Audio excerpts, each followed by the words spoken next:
Hello, hi. In this tutorial, we'll look at how to use Google Docs to set up your own listening library online. So as you may know, ELLLO stands for English Listening Lesson Library Online. And if you go to the website, we have a series of links that students can access to do listening activities. And they can do this as self-study. Teachers can do this as classroom assignments. There's a lot of variety in how you use these lessons. And we have lessons for different levels, A1, A2, B1, B2, C1, etc. But in this tutorial, we're going to look at how to set up your own listening lesson library online using Google Docs. And we will provide some sample lists that you could use to get started. But the main point is we want teachers to encourage listening practice with their students and to create a simple document that has links from all over the internet that students can use to practice listening. So to get started and to help you out, I'll provide you with some documents for various levels. So this one is for A1, and we have 50 listening lessons or links to 50 listening lessons. We have one for A2, high beginner. Again, we have 50 videos.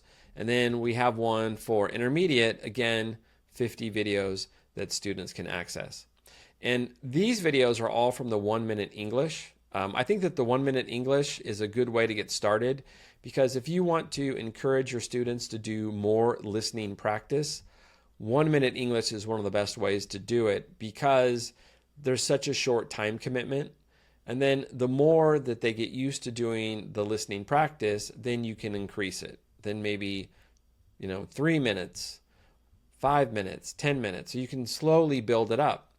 And that's what's really nice about having a library list or a lesson list in Google Docs is the teacher can add links from around the internet, and so they could always provide new listening tasks that the students can do.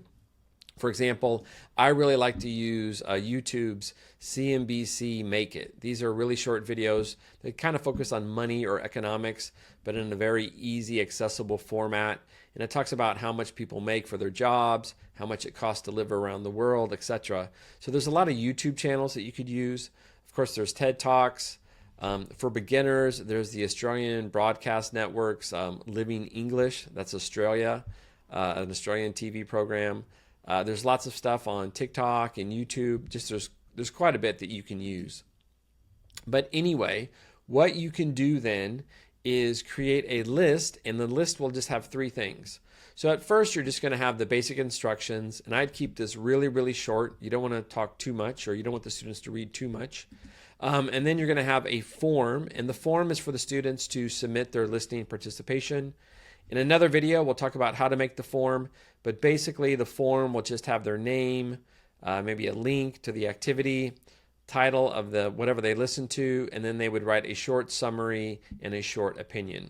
They can do this in their own language. Sometimes I allow the students to do this in their first language, and then I'll just use Google Translate if I need help, or DeepL or something like that if I need help to translate it. But basically, the students want to track what they're listening to. They want to track their own activity. And you'll be surprised. The students actually like filling out these forms, and they really offer a lot of input or feedback on what they listen to. And we'll talk more about this when we get to the video about Google Forms. And then that's it. Then you just provide the links, and then the students can freely listen to the materials, and they can do listening on a daily basis, a weekly basis. It's really kind of up to the teacher. And that's it. One reason why I like to use Google Docs is because it allows for frictionless access. So as the name suggests, there's no friction in doing the activity. It's very easy for the students to access the document, click on an activity, and then start listening, and then for them to report their activity in the Google form.